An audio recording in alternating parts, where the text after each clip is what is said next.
No casamento do meu irmão, encontrei meu nome rabiscado a caneta em um guardanapo, ao lado da mesa das crianças. A nova esposa dele sorriu e disse: "Achamos que você seria mais de baixa manutenção." Foi então que notei meu presente, um cheque de $6.000, já havia sido aberto. Peguei o cheque, sorri e disse: "Então você não vai se importar se eu levar isso de volta." O sorriso dela sumiu. "Espera, você está falando sério?" "Meu nome é Evan, tenho 31 anos. Não me considero chamativo nem do tipo que busca atenção. Sempre fui aquele que aparece, ajuda no que pode e fica na dele. Não sou rico, longe disso, mas me saí bem nos últimos anos. Construí discretamente um negócio como freelancer, vivo de forma modesta e economizo como se minha vida dependesse disso." Então, quando meu irmão mais novo, Ryan, anunciou que ia se casar, pensei em ok, hora de aparecer pela família. Não esperava ser celebrado nem particularmente valorizado, mas também nunca imaginei ser tratado como um incômodo esquecido. A questão sobre o Ryan é que ele sempre foi o filho de ouro. Quando éramos crianças, ele fazia de tudo, desde sair escondido até bater o carro velho do meu pai, e saía impune, enquanto eu era repreendido por dar mau exemplo. Quando ele largou a faculdade pela segunda vez, meus pais ainda olhavam para ele com orgulho na hora do jantar, enquanto eu, que pagava meus empréstimos estudantis em silêncio com 2 empregos, era questionado se não poderia ser mais compreensivo. Então, sim, já tinha aceitado há muito tempo que a dinâmica familiar não era exatamente favorável para mim. Ainda assim, pensei que um casamento poderia ser uma chance de recomeçar. Cheguei a me oferecer para ajudar com alguns custos quando soube que as finanças estavam apertadas. Minha oferta foi simples.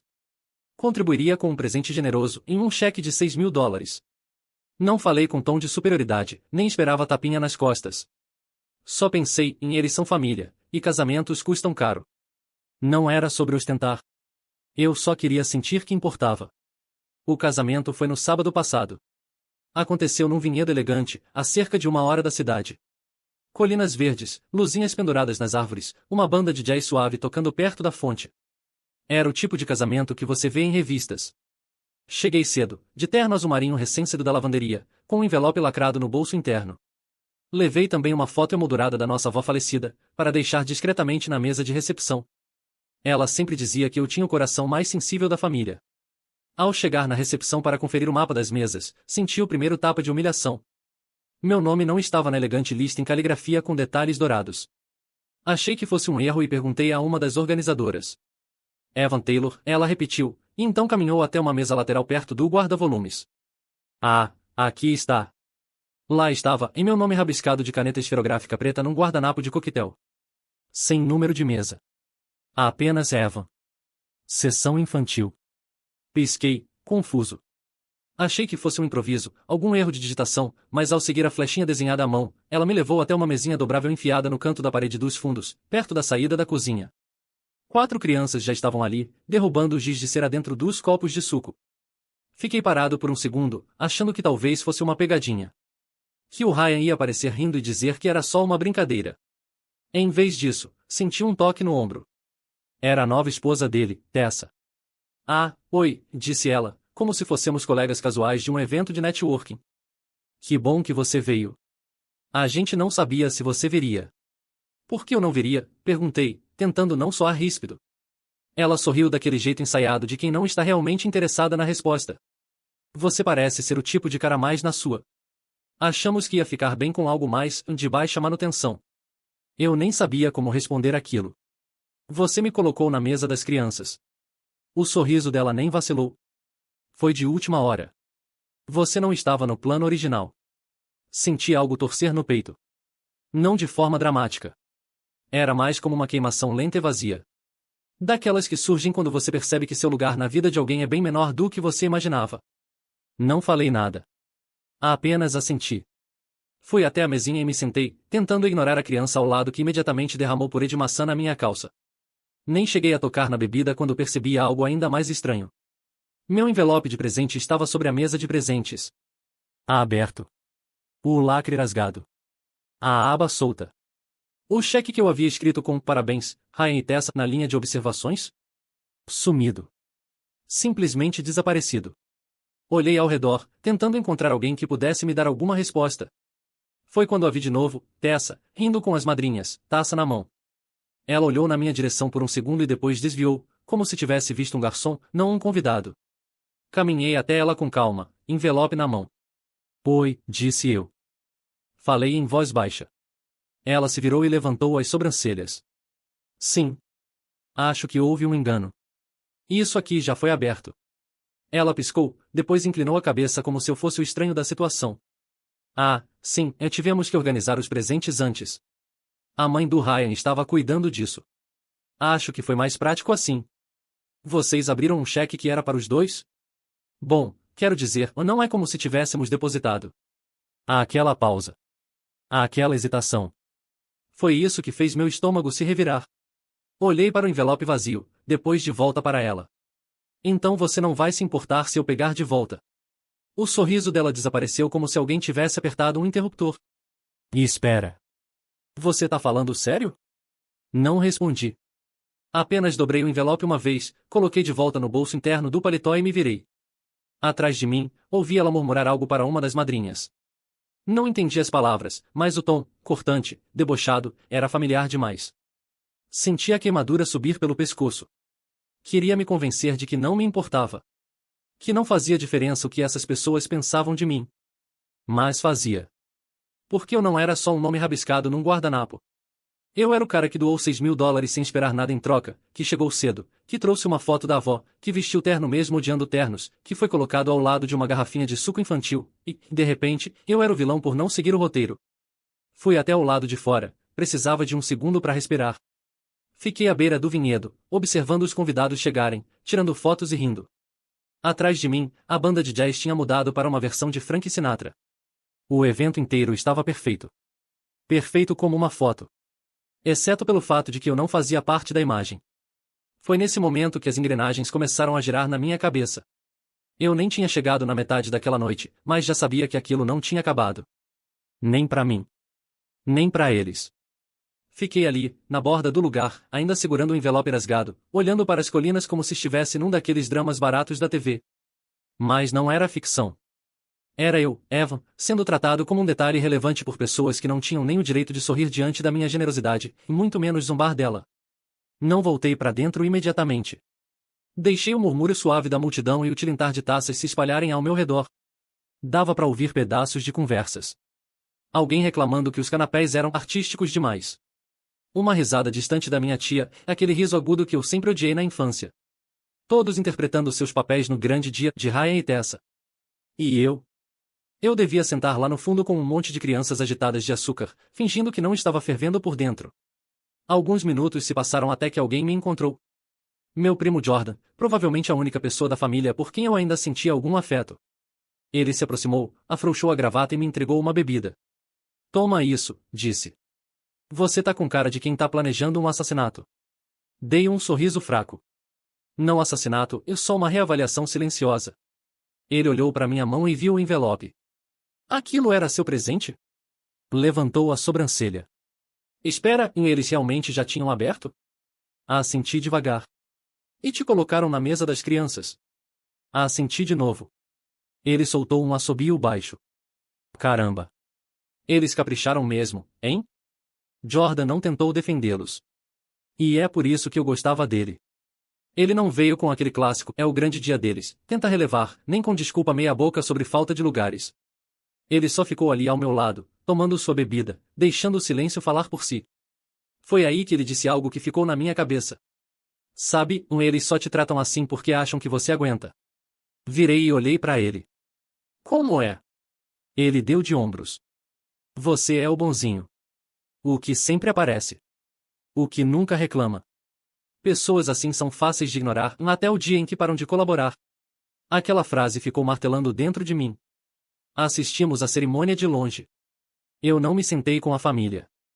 Fiquei encostado numa árvore, fora do enquadramento, observando Ryan ajeitar os punhos da camisa com nervosismo e Tessa sorrir como se tivesse acabado de ganhar na loteria.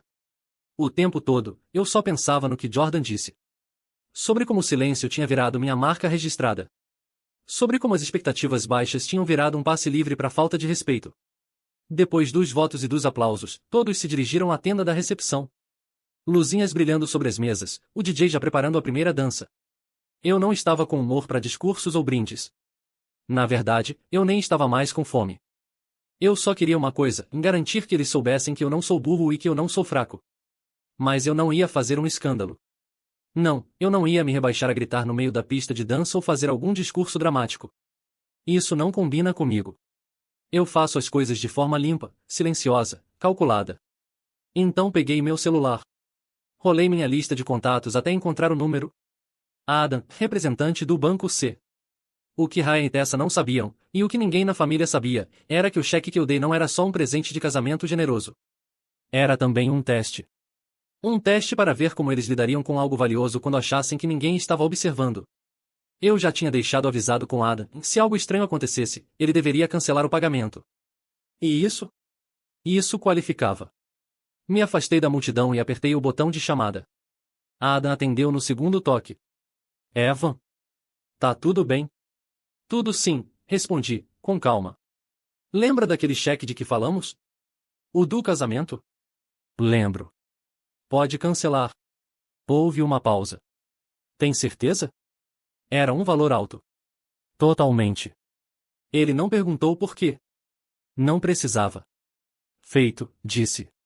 Você vai receber o e-mail de confirmação em alguns segundos. Desliguei e coloquei o celular de volta no bolso, justo quando Ryan passou por mim, com uma taça de champanhe na mão e cumprimentando convidados como se fosse algum político local. Ele ainda nem tinha falado comigo, nem uma vez desde que cheguei. Nenhum aperto de mão, nenhum abraço, nenhum obrigado por vir. Apenas um leve esbarrão de ombro ao passar, como se eu fosse parte da decoração. Observei ele rindo com um grupo de amigos da academia, caras que provavelmente nem sabem meu nome, e pensei em todas as vezes que paguei a parte dele do aluguel quando éramos mais jovens. Todas as vezes que fui buscá-lo em festas porque ele estava bêbado demais para dirigir. Todas as vezes que engoli em seco enquanto nossos pais faziam de tudo por ele e me deixavam sozinho para me virar. Sim, eu tinha terminado de fingir. O jantar foi servido.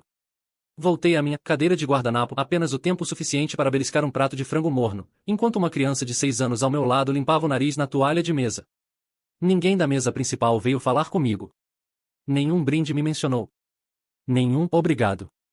Eu podia muito bem ser um garçom. Quando a dança começou e o DJ chamou "Vamos trazer toda a família para a pista", eu me levantei, fui até a mesa de presentes e tirei, com todo o cuidado, a foto emoldurada da nossa avó. Coloquei embaixo do braço e saí, sem dizer uma palavra. Não fui longe antes de ouvir o primeiro grito atrás de mim. Era a Tessa. E espera. Evan, o que você tá fazendo? Parei, mas não me virei. Você não pode simplesmente pegar coisa da mesa de presentes. Virei lentamente e levantei a moldura na mão. E isso é meu. Ela piscou, confusa. Ah, bom, ok. Mas mesmo assim. Você tá agindo estranho. Aconteceu alguma coisa? Inclinei levemente a cabeça. Você me diz. A expressão dela mudou o suficiente para mostrar que ela sabia exatamente do que eu estava falando. Então tentou disfarçar com uma risadinha forçada. Ah, vai, não seja sensível. A história da mesa foi só questão de logística. E o seu presente foi tão generoso, a gente já até depositou. Não, interrompi, calmo. Não depositaram. Ela piscou. O quê? Cancelei. O sorriso dela desabou, se transformando em algo pequeno, tenso. Espera, você tá falando sério? Olhei direto nos olhos dela e disse. Eu nunca estive nos planos, lembra? Só um cara de baixa manutenção, ponto. E então fui caminhando até o carro, com as luzinhas penduradas brilhando atrás de mim e a música tocando, deixando ela ali, parada, segurando nada, exceto as consequências reais que ainda estavam por vir. Porque o cheque não foi a única coisa que eu retirei discretamente da vida deles. E eles estavam prestes a descobrir o quanto se apoiavam em mim, eu sem nem perceber. Não voltei para casa com pressa. Dirigi devagar, com os vidros abertos, deixando o vento esfriar o calor que fervia no meu peito durante toda aquela noite. Havia algo estranhamente reconfortante em ir embora daquele casamento de vinhedo, sabendo que eu tinha levado embora mais do que um cheque. Eu tinha levado de volta o controle. Durante anos, deixei que me tratassem como figurante, o cara em quem sempre podiam contar, desde que eu ficasse calado, útil e fora do centro das atenções. Mas algo tinha mudado. Algo definitivo. Não era pelos $6.000. Era por perceber o quão pouco eles realmente pensavam de mim. Não só o Ryan e a Tessa. Mas todos. O modo como meus pais nem ligaram para saber se eu cheguei. O modo como ninguém notou que eu fui colocado com as crianças. O modo como me entregaram aquele envelope como se fosse óbvio que eu continuaria dando, e nunca, jamais, diria, chega. Na manhã seguinte, acordei com uma enxurrada de mensagens. A maioria era de parentes distantes. No grupo que o Ryan havia criado para o casamento, algumas mensagens de parabéns, selfies borradas da pista de dança e uma em particular que me fez sentar reto na cama. Tessa. Oi, pessoal. Só avisando, parece que houve um problema técnico com um dos cheques do casamento. Não sabemos bem o que aconteceu, mas estamos resolvendo. Obrigada de novo a todos pela generosidade. Logo abaixo, uma mensagem da minha tia Carol. Espera, foi o do Evan? E do tio Paul? Ele não tinha dado tipo uns $5.000. Tessa, que erro chato. Mas vamos resolver. Nada demais. Eu não respondi. Só observei enquanto a conversa desviava para sabores de bolo e playlists do DJ. Mas meu celular continuava vibrando. Por volta do meio-dia, o Ryan finalmente me mandou uma mensagem direta. Ei, a Tessa disse que você cancelou o cheque. É verdade? Nenhum oi, nenhum obrigado por vir. Direto ao ponto, em dinheiro. E ignorei. 1 hora depois. Pode me ligar, então? Sério, cara, a gente já fez planos contando com isso. Joguei o celular na mesa e deixei que ele vibrasse até silenciar. Porque aqui está o que eles não perceberam. Aquele cheque era só uma pequena parte do que eu vinha sustentando. Veja, quando nossos pais se aposentaram, não foi exatamente com um colchão de economias. Eles se mudaram para um lugar menor, e o Ryan foi morar num apartamento no centro, com um aluguel que, mais tarde, descobri estar muito além do que ele podia pagar. Foi aí que ele me ligou, com aquela voz envergonhada, dizendo que estava só um pouco apertado e precisava de ajuda para conseguir aprovação no contrato. Então eu assinei como fiador. E, desde então, vinha pagando metade do aluguel dele em silêncio. A princípio era só para dar uma força até ele se estabilizar. Só 3 meses, ele disse. 3 viraram 6. Depois 1 ano. E eu deixei passar, porque não queria ser o irmão mais velho que diz não. Achei que estava ajudando ele a crescer. Não. Eu terminei com isso. Entrei no site da administradora do imóvel e preenchi o pedido de remoção de fiador. Anexei os extratos, o histórico de crédito atualizado e um pedido formal por escrito. Como era eu quem pagava a maior parte, o processo foi rápido. Ninguém nem questionou.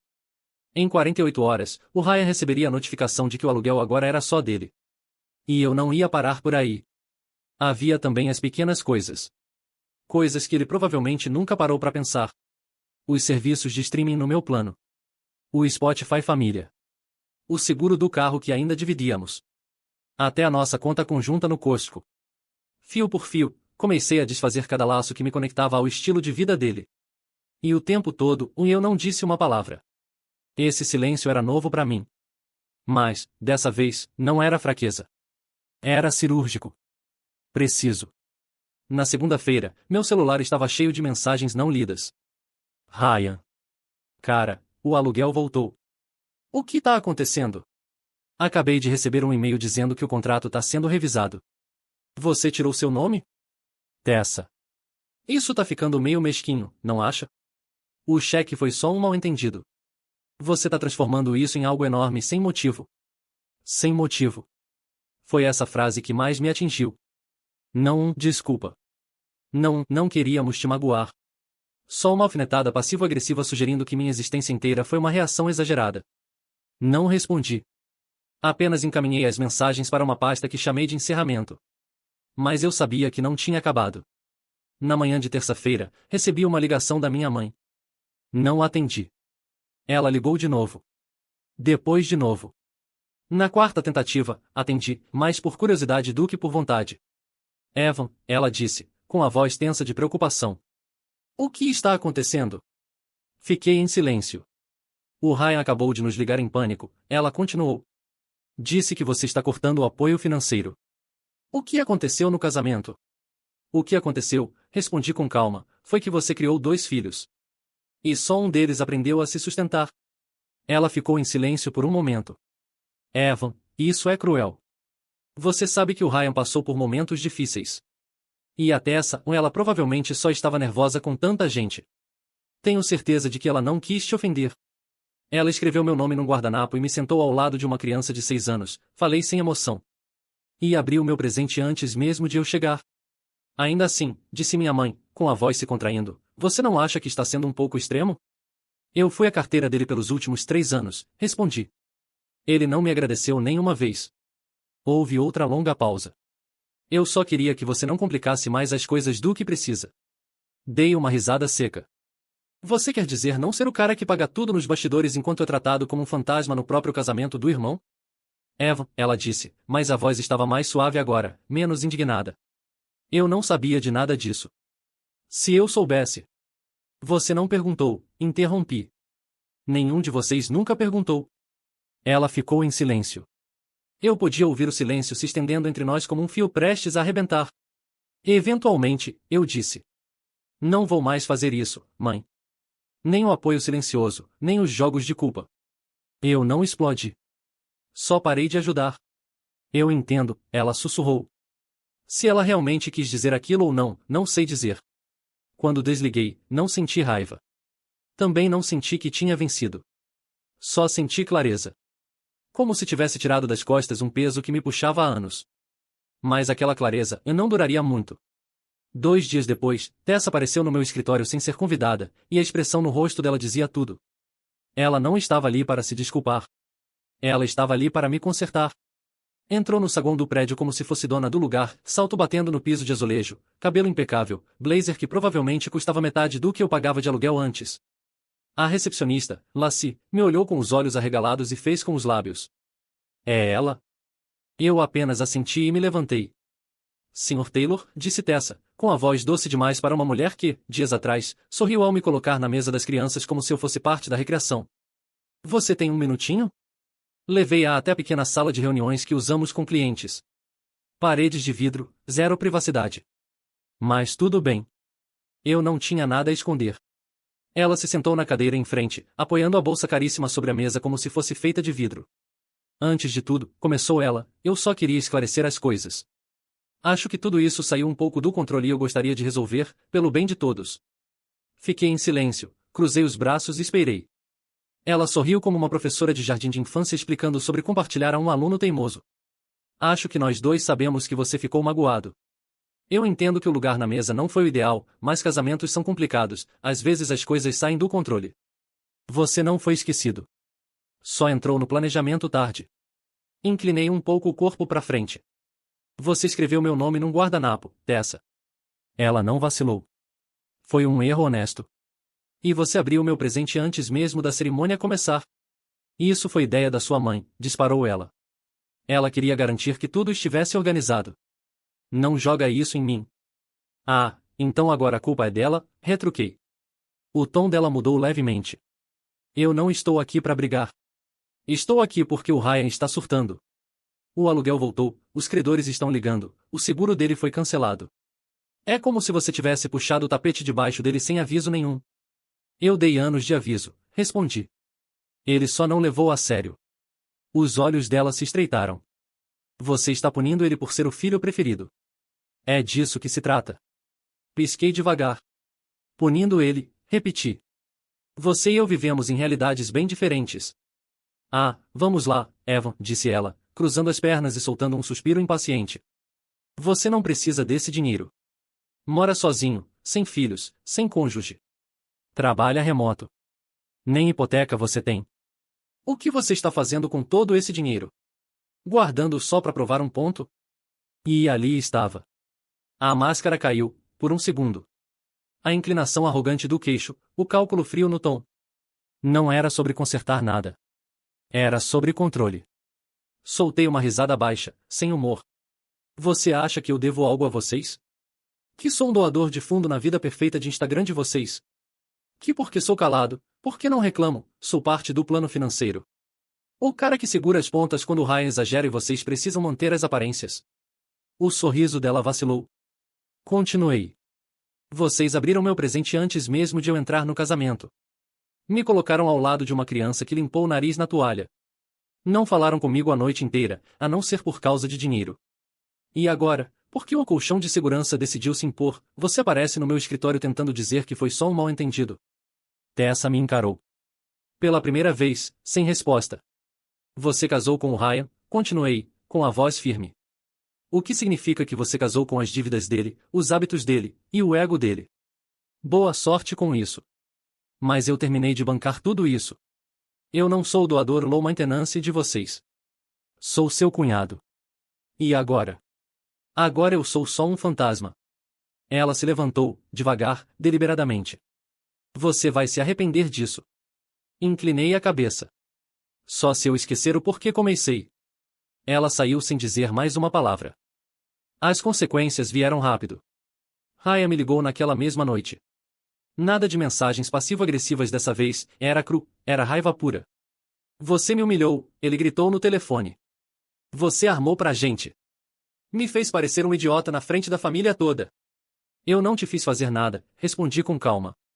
Você fez isso sozinho. Tudo o que eu fiz foi parar de deixar você me usar. Somos irmãos, Evan, ele retrucou. Você acha que família se corta por causa de uma noite ruim? Eu pausei. Não foi uma noite. Foram anos sendo invisível até o momento em que você precisava de algo. Anos sendo o cara que limpava suas bagunças, assinava seus contratos, financiava seu estilo de vida. E na primeira vez que eu precisei de um lugar à mesa, você me deu um guardanapo. Você tá exagerando. Não, eu disse. Pela primeira vez na vida, estou reagindo do jeito certo. Ele desligou. Esperei pela reação da família. Me preparei para ela. E ela veio, em ondas. Meu pai ligou para dizer que eu estava sendo dramático. Minha mãe implorou para que eu pedisse desculpas e fosse o mais maduro. Até meu tio deixou um longo e cansativo áudio sobre como famílias precisam superar mágoas e mal-entendidos. Mas ninguém me perguntou como eu estava. Nenhuma vez. Ninguém disse, você está bem? Ou, isso te machucou? Ou sequer, desculpa por não termos percebido. Era sempre, conserta isso, esquece isso, não destrua a família por causa de dinheiro. Então eu mandei uma única mensagem. Um texto no grupo. Isso não é sobre dinheiro. É sobre respeito. Passei anos dando, e finalmente percebi que só era valorizado pelo que eu podia oferecer, não por quem eu sou. Estou me afastando, não por rancor, mas por amor próprio. Desejo tudo de bom a vocês, mas estou cansado de ser o fantasma à mesa. E então saí do grupo. Bloqueei alguns números. Silenciei o resto. Nos primeiros dias, foi difícil. O silêncio pesa quando você está acostumado a ser o apoiador calado numa sala barulhenta.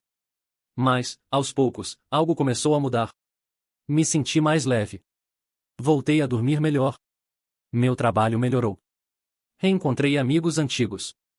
Fiz até uma viagem de fim de semana para as montanhas, algo que sempre adiava porque sempre tinha alguém na família que precisava mais de mim. Semanas se passaram. Depois um mês. E, aos poucos, o ruído desapareceu. Sem mais ligações. Sem mais chantagem emocional. Sem mais lugares marcados com guardanapo. Então, um dia, o Jordan me mandou uma mensagem do nada. Adivinha quem tá vendendo o sofá de grife no Facebook Marketplace? Caí na risada. De verdade. E não foi amargo. Nem sarcástico. Foi libertador. Nunca voltei àquela dinâmica familiar.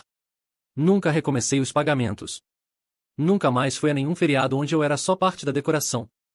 E nunca mais permiti ser tratado como alguém que não pertence. Especialmente por pessoas que só lembravam de mim quando minha carteira chegava antes de mim. Porque aqui está o que aprendi. Respeito não se conquista sendo calado e prestativo. Se exige, ao ir embora quando ele é negado. E às vezes, a vingança mais limpa não faz barulho. É o som de um cheque sendo cancelado. O silêncio depois que um fantasma finalmente fala. E o eco de um guardanapo sendo rasgado ao meio.